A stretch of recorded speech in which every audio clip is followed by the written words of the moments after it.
My name is Marty Jackson. I'm the Southeast Network Executive Director at the Boys and Girls Clubs of King County. America, a Seattle community activist named Marty Jackson was getting millions in taxpayer contracts to prevent violence in schools while her family ran one of the biggest fentanyl operations in the Pacific Northwest. But here's the part that's gonna tee you off. They were living ghetto fabulous, balling on government money while dealing death to the very community they claim to help. Federal investigators say that she laundered money for her sons. In all, investigators say this group distributed more than 800,000 fentanyl pills throughout the U.S.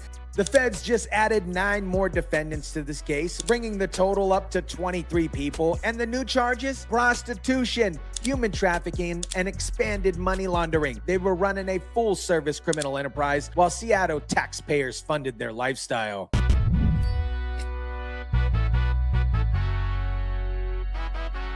What is up, guys? Tyson De La Cruz here. Thank you so much for rocking with me. This story is a perfect example of how progressive cities create conditions for these kind of parasites to thrive, and we get to watch these ghetto fabulous fraudsters fall, and it's absolutely delicious. Marty Jackson wasn't some street-level dealer trying to make ends meet. She was an executive director of Southeast Network, a program within the Boys and Girls Clubs of King County. She had lucrative contracts with Seattle and provided quote-unquote violence interruption services at schools. A wolf in sheep's clothing. That's how federal investigators are describing Madalita Marty Jackson. Now, Jackson was an activist, and on the surface, she was focused on keeping kids safe, keeping them away from guns and violence. Federal investigators and news reports call her a wolf in sheep's clothing. On the surface, she focused on keeping kids safe from guns and violence, but behind the scenes, she was helping her family distribute drugs and create the violence that she was actually supposed to prevent. Now check this out. The city gave her organizations millions of dollars over the years. She appeared on TV after shootings, holding vigils and demanding justice. She had access to Seattle public schools through her violence prevention contracts. And the entire time she was taking drug money from her son's fentanyl operation and washing it through her nonprofit accounts. She was making structured deposits. That's when you break up large amounts into cash into smaller deposits to avoid triggering federal reporting requirements. She was using her nonprofit account as a pass-through for money changing between hands between her and her sons and the other members of the crime ring.